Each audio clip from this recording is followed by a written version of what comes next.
Hello বন্ধুরা, কেমন আছো? আশা করি ভালো আছো, সুস্থ আছো, সাবধানে আছো। কালকে একটা ভিডিও দেখেছি সকাল থেকে, বুঝতেই পারছো ছেলেদের স্কুল খুলে গেছে, একটু চাপে আছি। অনেক দিন ছুটি কাটালাম, প্রায় 2-2.5 মাস, সেহেতু আবারও রুটিনটা পাল্টাতে একটু সময় লাগবে। ঠিক আছে, চালিয়ে নেবো, চলবে। যাই হোক, ভিডিও ওরা বেরিয়ে গেল, এবার আমি ভিডিও করতে বসেছি। সেটা হচ্ছে হটকারী ম্যাডামকে নিয়ে। হটকারী ম্যাডামকে আমার কোনোদিনও খুব একটা পছন্দ না। সত্যি বলতে কি, আমি না মন থেকে যাকে মানাতে পারি না, তারকে মনে হয় যে আমি মানে কি করে জোর করে মানাবো, এরকম মনে হয়। অনেকে তার বাচ্চাটার অসুস্থর জন্য তাকে সিম্প্যাথি, মানে হয় না বাচ্চাদের অসুস্থ হলে যে না কি বেচারি কি ও দেখো, বাচ্চার অসুস্থ হয়েছে এটা ঠিক, বাচ্চাটার জন্য সবাই কষ্ট পাচ্ছে এটাও ঠিক, কিন্তু মা হয়ে যেগুলো করেছে সেগুলো দেখে না মায়ের প্রতি যে একটা তিক্ত ভাব সেটা চলে আসে মানুষের। সেটা হচ্ছে নিজের জিনিসগুলো নিজে আখেরে গুছাতে ভালোবাসে এই মা। এই মাকে আমরাও একটা মা, অন্যরাও আছে মা, এও একটা মা। সেহেতু মায়ের যদি বর্ণনা দিই, একে আমার মনে হয় যে না, এ টাকার একটা লালাচ আছে এর ভেতরে। টাকা প্রত্যেকের দরকার, আমার নেই তা বলবো না, আরেকজনের নেই তা বলবো না, তবে ছেলেকে নিয়ে যে ভিউ কামিয়ে সেই ছেলের চিকিৎসা করে না, মানে আমি যেই জন্য টাকাটা নিলাম সেই টাকাটা যদি আমি সেই কাজেই খরচ না করব, তাহলে সেটা বাচ্চাকে নিয়ে ভিউ কামানোই হলো। কারণ আমি তো টাকাটা নিয়ে আমি সেই কাজে লাগালাম না। বাচ্চাটা অসুস্থ ঠিক আছে, কারণ থ্যালাসেমিয়া অনেকটা খারাপ একটা অসুখ, মানে যতদিন বাঁচবে ততদিন তাকে ব্লাড দিতে হবে। আর এখন যেভাবে থ্যালাসেমিয়া বাড়ছে, মানে এটা আগে খুব কম মানুষের হতো, এখন যে পরিমাণে জিনিসটা বাড়ছে, সেহেতু ব্লাড মানে সাপ্লাই দিয়ে পারছে না, এরকম একটা হয়ে যাচ্ছে। সেহেতু হাতে সবসময় ব্লাড রাখতেই হবে। তবে যত বড় হবে তার দেহের কিন্তু ব্লাড ততই বেশি লাগবে। সুতরাং অসুখটা আরও গুরুতর হতে চলছে ব্যাপারটা, যে আমি একটা যত মানে 20-25 বছর যখন হতে চলবে, তার ব্লাডটাও 2 বোতল যদি লাগে, আরও 2 বোতল লাগবে, মানে 4 বোতল তাকে রাখতে হবে হাতে সব সময়। আর ব্লাড ব্যাংকে রক্ত পাওয়া খুব কঠিন। এখন যেভাবে অ্যাক্সিডেন্ট রাস্তাঘাটে চলছে, যেভাবে অসুখ বিসুখ চলছে, যেভাবে ক্যান্সার চলছে, যেভাবে এই থ্যালাসেমিয়া চলছে, ব্লাড ব্যাংকে লাইন দিয়ে 2-3 দিন লাইন দিলেও হয়তো ব্লাড পাওয়া যাচ্ছে না এখন। তো যাই হোক, কারণ আমার কিছুদিন আগে আমার দিদি ব্লাড লেগেছিল, তো তখন আমি ওখানে ছিলাম। তো আমার দিদির ব্লাড আর আমার ব্লাড অনেকটা দিদির ব্লাড আমার ব্লাড একই, সেহেতু আমি দিয়েছিলাম। ব্লাড ব্যাংকে ব্লাড পেয়েছিল না, পরে আমার পিসির ছেলে এসেছিলো, সেও দিদিকে দিয়েছিল, মানে পিসিরই মেয়ে ওটা। তো আমার পিসির মেয়ের পিসির ছেলের একই ব্লাড, সেহেতু অসুবিধা হয়েছিল না। তবে ফ্যামিলির এরকম যদি না থাকে, তাহলে ব্লাড দেওয়া খুব অসুবিধা হয়ে যায়। তো যাই হোক, মানে এই সব বলে যখন টাকাটা ইনকাম করলো, আগে পরের আমি কথা বলছি না, এইসব বলে যখন ইনকাম করলো, তারপরে হঠাৎ তার মনে হলো যে আমি পুনে ট্রিটমেন্ট করব। পুনে ট্রিটমেন্ট ভালো, ঠিক আছে চলো পুনে ট্রিটমেন্ট ভালো। তাহলে তারপরে বাবা বলেছে যে না, এই টাকাটা দিস না, এই টাকাটা আর কিছুদিন রাখ, না হলে তুই কোনো একটা কাজে লাগাস। ঠিক আছে, ওইটাও ছাড়লাম চলো। কিন্তু এখন কি হলো, যে লোনটা নিল ওখান থেকে আরও আমার একটা বেড়ে গেল, মানে বলে না বিতৃষ্ণা, সেই বিতৃষ্ণা একটা চলে এসেছে। সেটা হচ্ছে লোনটা আমি একটা কাজের জন্য নিব ভাবছি, সেই কাজটা যদি আমি নাই লাগলো, ধরো আমার কাজটা আমি করব না, সেই জায়গাটা আমি লোনটা তুলব কেন? যে ভিউয়ার্সরা তোমায় টাকা দিয়েছে সেটা তুমি ব্যাংকে রেখেছো, তুমি ভিউয়ার্সদের দিচ্ছ কি দিচ্ছ না, কি আছে কি নেই, কিন্তু ভিউয়ার্সরা দেখতেও চাইনি, শুধু বলেছে তোমার ছেলের কোনো একটা কাজে লাগিও, আজ না হোক কাল, পড়াশোনা হোক, ট্রিটমেন্ট হোক, তোমাদের কাজে লাগিও, যে টাকাটা আমরা দিয়েছি সেটার আমাদের ফেরত দিতে হবে না। ব্যাস, তাহলে তুমি যে ইনকামটা করছো, তুমি যে বিজনেসটা করছো, তাহলে সেখান থেকে করতে পারতে, কারণ সেই বিজনেসটা যখনই বাড়বে তোমার তো ইনকাম বাড়বে, আর ইনকাম যখনই বাড়বে তুমি সংসারে খরচ করবে, সংসারে যখন খরচ করবে সেই ছেলেকেই তোমার দেওয়া হচ্ছে, মানে তাহলে আমি লোনটা নিতাম না, তাহলে আমি লোনটা আমার নেওয়ার দরকার ছিল না। আজ তুমি টাকাটাও ব্যাংকে রেখেছো, আজ তুমি লোনটাও নিচ্ছ, তুমি ফান্টুস মেরে বেড়াচ্ছ, সেখান থেকে আমার একটা মানে ভালো লাগে না, এক কথা ভালো লাগে না। সবাই যে সবাইকে ভালো লাগবে তার কোনো মানে নেই। আমার এই মেয়েটিকে ভালো লাগে না, এই হটকারী ম্যাডামকে নিয়ে। তারপরে শাড়ি বিজনেসটা চালু করেছে। এখন কিছুদিন আগে কথা উঠেছিল যে যে শাড়ি পরে তুমি শ্যুট করো সেই শাড়িটাই তুমি প্যাকিং করে দিয়ে দাও। কেন এটা করো? হ্যাঁ দেখো, যারা বিজনেস করে শাড়ির, তারা যে শাড়ি পরেই তাকে দেখাতে হবে তার কোনো মানে নেই। অনেক অনেক অনেক বিজনেস আছে, যেমন কণিকা করছে, তারপরে তোমার এই সৌহার্দ্যর দিদি করছে, অনেকে করছে। তারা কিন্তু এমনি সিম্পল শাড়িটা খুলেই দেখায়। তোমার আদি ঢাকেশ্বরী যে টিভিতে অ্যাডগুলো দেয়, তারা প্রত্যেকেই কিন্তু শাড়ি কিন্তু খুলেই দেখায়। কেউ যে গায়ে পরে দেখাতে হবে তার কোনো মানে নেই। আর তুমি এমন কোনো একটা বড় একদম বিজনেসম্যান হয়ে যাও নি যে সবাই যেটা করছে সেটা থেকে তোমাকে আলাদা করতে হবে। তারপরে তুমি কি করছো, ঘরের জন্য তুমি মানে এইটুকু বিজনেসের জন্য তুমি একটা, কণিকাও করছে কিন্তু বিজনেস, কণিকাও করছে কিন্তু বিজনেস। কণিকা একটা আলাদা ঘরে রেখে দিয়েছে, পাশে ঘরে ওরা থাকে। সেরকম তোমারও কিন্তু একটা পাশে ঘর ছিল। তুমি যখন তোমার ছেলেকে নিয়ে, তোমার হাজব্যান্ডকে নিয়ে তোমরা যখন তোমাদের রুমে থাকছো, পাশে একটা রুম আছে, সেটাতে কিন্তু তুমি অনাশায় তুমি জামা কাপড়গুলো রাখতে পারতে। তুমি কিন্তু সেখানে না রেখে তুমি একটা আবারও ঘর করলে। তোমার এই হঠকারিতার সিদ্ধান্তগুলোই তোমাকে আরও মানে ভিউয়ার্সদের কেড়ে নিচ্ছে। তারপরে তুমি ঘর করলে, ঘরটা কি সাজানোর জন্য, কি তোমার গুছানোর জন্য কি কার্পেট লাগবে, ফট করে নিয়ে নিলে, পুরো ঘর কার্পেট করলে। এটা কি রিং লাইট দিতে হবে, লাইট সেট করতে হবে, এ করতে হবে, ও করতে হবে, ওগুলো সব করলে। তারপরে কি হচ্ছে, এখন তোমার তুমি একটা র্যাক নিয়েছিলে, তো র্যাকটা প্লাস্টিক ফাইবারের, তো সেটা ফট করে নিয়াতে তোমার সেটা শাড়ি রেখেছো, সকালে উঠে দেখছো ওটা ভেঙে পড়ে আছে। কোনো প্লাস্টিক বা ফাইবারের জিনিস তোমার অতগুলো শাড়ির লোড নিতে পারবে না। তারপরে তুমি কি করছো, আবারও একটা নাকি র্যাক অর্ডার দিয়েছো। তোমার এই যে হঠকারিতা, তুমি শাড়ি বিজনেসটা শুরু করেছো, কিছুদিন তুমি ওই যে চকির পরে রাখছো, এখানে রাখছো, ওখানে রাখছো, রেখে দাও না। তোমার বিজনেস বলে কথা, তুমি তো সারাদিন এখানে ওখানে ছুটতেই থাকো, তাহলে তোমার ঘরের কিসের এত প্রয়োজন? তুমি দরকার হয় বারান্দাটাও ঘিরে নিতে পারতে কিন্তু প্লাই দিয়ে, সেটাও কিন্তু তুমি করোনি। তুমি এই ঘরটায় আবার কিছুদিন পরে দেখা গেল এসি বসিয়ে দিলে। মানে তোমার যা হঠকারিতা সিদ্ধান্ত।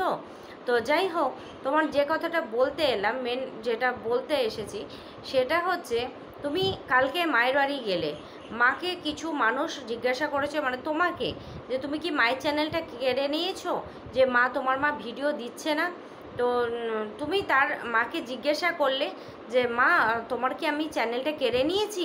তখন মা বলল, না, আমার কাজের জন্য আমি ওই দিকটা সামলাতে পারি না, আমাকে ছেলের টিউশন যাচ্ছে, স্কুল যাচ্ছে, তারপরে তোমার রান্না বান্না সংসারে কাজ সেরে আমি শ্যুট করতে পারছি না। তাহলে তোমার মা চ্যানেলটা শ্যুট করতে পারছে না, এটা এইটুকুই যথেষ্ট ছিল। তোমার মায়ের কাছে এইটুকু শোনাটাই, যে প্রশ্ন করেছিল, দর্শক মানে আমাদের কাছে ভগবান, যেমন কাস্টমার কোনো বিজনেসের কাছে ভগবান, সেরকম ভিউ যারা দিচ্ছে 1 মিনিট দিক আর 1 সেকেন্ড দিক, তারা আমাদের কাছে হচ্ছে ভগবান। কারণ তুমি যে জিনিসটায় তুমি সাকসেস পাচ্ছ, ভিউ দিচ্ছে বলেই তোমার কিন্তু ইনকামটা বাড়ছে, আর ইনকাম বাড়ছে বলেই তোমার এত গরম আসছে। আজ যদি সবাই তোমাকে ত্যাগ করে, তাহলে তোমার কিন্তু আর এই গরমটা থাকবে না। তুমি তারপরে তোমার বোন এলো, বোনটা তোমার যাই বলো মানুষ হয়নি। এত ছ্যাঁচ্ছাড়া কথা এই যুগে, একটা যদি বলো যে ইয়ং মেয়ে, এরকম ঠিকঠাক লাগে না। তোমারও নিজেরই লাগনি কথাটা শোনার পর, সেই জন্য কিন্তু ধামাচাপা দিচ্ছিলে তুমি। তোমার নিজের বোনের কথাটা ভালো লাগেনি, তাহলে এই দর্শকদের, যারা তোমাকে প্রশ্ন করছে, যারা তোমাকে ভিউজ দিচ্ছে, যারা তোমাকে একসময় হাত জোর করে বলেছিলে আমার ছেলের জন্য আমাকে কিছু দাও, সেই দর্শকদের তুমি আজকে, তাদের তো টাকাটা তুমি যা করার করেছো, তার বলছি না সে কথা, তুমি টাকাটা তো যা করার করেছো।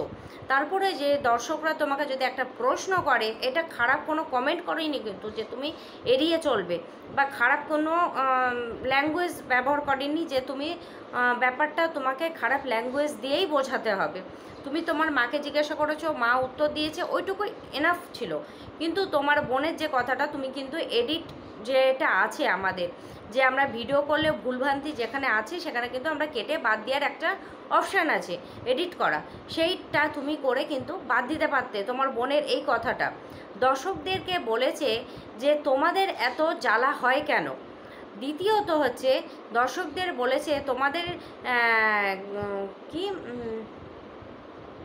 গ্যাস হয়ে গেছে, তোমাদের গ্যাস হয়ে গেছে, তাই ভুলভাল বকছো। মানে যে মানুষটা তোমাকে দেখলো, দেখে একটা কমেন্ট করলো যে তুমি কি তোমার মায়ের কাছ থেকে চ্যানেলটা নিয়ে নিয়েছো, তুমি যেহেতু তোমার চ্যানেল তুমি মাকে দিয়েছো, তো সেই দর্শকটা যদি জিজ্ঞাসা করে তুমি কি তোমার মায়ের কাছ থেকে চ্যানেলটা নিয়ে নিয়েছো, সেটা তোমার বোন এই জবাবটা দিল যে তোমাদের গ্যাস হয়ে গেছে, গ্যাস হওয়ার জন্য ভুলভাল বকছো। তাহলে তোমার বোন তোমার যে ভিউয়ার্স মানে আমাদের বন্ধুদের কিভাবে অপমান করলো, সেই অপমানটা তুমি কিভাবে ঢাকলে যে না ও বাচ্চা, ওর কথায় কিছু মনে করো না। কেন ও বাচ্চা কেন? প্রথম কথা হচ্ছে ওই জায়গাটা তুমি কেটে বাদ দিতে পারতে।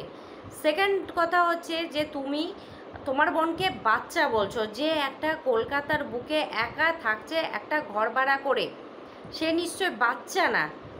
আর সে পড়াশোনা করছে, সে নিশ্চয় শিক্ষিত। যারা শিক্ষা গ্রহণ করে তাকে আমরা বলি শিক্ষিত, সে শিক্ষিত। তবে পুঁথিগত দিক দিয়ে কেমন জানি না, তবে যে রুচিগত বা ল্যাঙ্গুয়েজ বা সম্মানের দিক দিয়ে তোমার বোন কিন্তু অশিক্ষিত। অশিক্ষিত তোমার বোনকে এর আগে দেখা গেছে, তুমি যখন তোমার বোনের ঘরে গিয়েছিলে, তোমার হাজব্যান্ড, তোমার ছেলে, তুমি আর তোমার বোন, চারজন তোমরা একদিন ছিলে ঘরে। সেদিন ইলিশ মাছ হয়েছিল। সেদিন তোমার বোন একটা হট প্যান্ট পরে ঘুরে বেড়াচ্ছিল, সেটা ক্যামেরায় চলে এসেছিল। কিন্তু সে একা একটা ঘরে থাকে, পড়তেই পারে, পড়তেই পারে। কিন্তু যে তোমার জামাইবাবু গিয়েছে, বলতে দাদা, আমরা জামাইবাবুকে অনেক সময় দাদা বলি, জিজু বলি, বলতে আমাদের থেকে একটা বড় পর পুরুষ, আমার দিদির হাজবেন্ড। তুমি থাকতে সেটা আলাদা কথা, ওইটুকু একটা নেংটি প্যান্ট পরে থাকার কোনো মানেই হয় না, থাকার কোনো মানেই হয় না। আর একটু যদি বড় পরতো, যে 3/4 প্যান্টগুলো হয় সেগুলো যদি পরতো, কি নাইটি পরতো বা পরতো, দেখতেও ভালো লাগতো। আর দেখতে একটা অড লাগছিল, যেহেতু জামাইবাবু বলতে আমরা দাদার সম্মানটা দিই, সেই দাদার সামনে একটা হট প্যান্ট পরে একটা 20-25 বছরের মেয়ে যদি ঘুরে বেড়ায়, দেখতে কতটা বাজে লাগে। আর তোমার বোন 20-25 বছরে, বড় হবে কি ছোট হবে জানি না, তবে হাইটটা যেহেতু আছে, থাইগুলো পুরো দেখা যাচ্ছিল, প্রচণ্ড বাজে লাগছিল। তোমরা নিজেকে বহুত মডার্ন মনে করো, কিন্তু বেশি মডার্ন আবার ক্ষতিকর। দেখো প্রবাসী বাঙালি প্রচুর মডার্ন, কিন্তু তাদের ছেলে মেয়েদের ইংলিশে কথা বলে, কিন্তু তার মেয়েকে বাঙালি শিখিয়েছে। তারপরে সেও কিন্তু প্রবাসী যে ঘরকন্না মানে ওনারটা আছে, মেয়ে বা দিদি যাকে বলছি, সে কিন্তু বাংলা ছাড়া কোনো কথা বলে না। তাহলে সে আমেরিকা থেকে সে বাংলাটাকে বহন করে চলছে, বাংলা ড্রেসকে বহন করে চলছে, বাংলা কথা মানে কালচার বহন করে চলছে। তোমার বোন এই সামান্য এই শিলিগুড়ি থেকে কলকাতা গিয়েছে, নিজেকে যে কী মনে করেছে সে ভগবান একজনই জানে, ভগবান একজনই জানে নিজেকে কি মনে করেছে। আর একটা সিরিয়ালের বোধহয় শ্যুট করছে সেই রকম, মানে এ যদি আর একটু বেশি নাম কামিয়ে নেয়, একে আর ধরাকে সরা মনে করবে, আর পারবে না ধরতে, মানে আকাশে চাঁদ হয়ে যাবে সে, এরকম তার আবভাব। মানে কথাটা বলে এত ন্যাকা হাসি দিচ্ছে, মানে ভিউয়ার্সরা হচ্ছে একদমই বোকা, একদমই বোকা তোমার বোনের কাছে। তারপরে তোমরা খাওয়া দাওয়া করলে, করে চলে এলে, তো ভালো কথা। তবে ভিউয়ার্সকে এরকম অন্যর কাছে হাসির পাত্রী করে দিও না, কারণ ভিউয়ার্স হচ্ছে তোমার বন্ধু, তোমার অন্নদাতা, তোমার কি বলবো ভগবান। সেই ভগবানকে যখন ছোট করবে না, ভগবান কিন্তু যখন রুষ্ট হয় তখন কিন্তু তাণ্ডব শুরু হয়ে যায়। কারণ তোমার এখন বিদেশ থেকে টাকা ঢুকছে, তোমার এখন বিদেশি সাপোর্ট আছে, তোমার এখন অ্যাকাউন্টে একটা মোটা টাকা আছে, সেই অহংকার তোমার ভিতর চলে এসেছে, তোমার ভিতর চলে এসেছে। তুমি টাকা ছাড়া কিছুই চেনো না, তুমি টাকা ছাড়া চেনো না, কিন্তু তোমার দর্শকদের তুমি সম্মান দিতেও জানো না। যে বোনটা বলেছে, যদিও বলে থাকে তোমার বোন, সেই জায়গাটা তুমি কেটে এডিটিং করে বাদ দিলে না কেন? দর্শকের পেটে গ্যাস হয়েছে, তাই দর্শক ভুলভাল বকছে। এই জন্যই তোমার কিন্তু চ্যানেলের যে ভিউ সেটা কমে যাচ্ছে, তোমার চ্যানেলের যে ভিউ সেটা কমে যাচ্ছে। এই মিথ্যাচারিতা, তোমার এই যে তোমার দম্ভ, তোমার অহংকার, আর তুমি এই যে খিল্লি করছো দর্শকদের, সেই জন্য তোমার কিন্তু এই ভিউজটা পড়ে যাচ্ছে। আর যখনই ভিউজ পড়বে, তুমি ছেলেকে নিয়ে আবার একটা মিথ্যা শুরু করবে যে আমার ছেলের এই হয়েছে, ওই হয়েছে, টাকা নেই, এই নেই, ওই নেই, ওই নেই।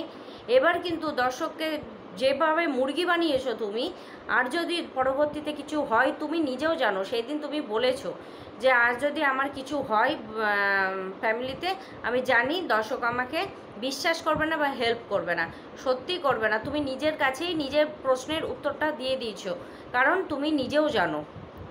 তো চলো বন্ধুরা, ভিডিওটা এটুকুই রাখলাম। যদি ভালো লাগে অবশ্যই একটা করে লাইক দিও, নাই কমেন্ট করো। আর হাত জোর করেছি কিন্তু আজকে। চলো টাটা।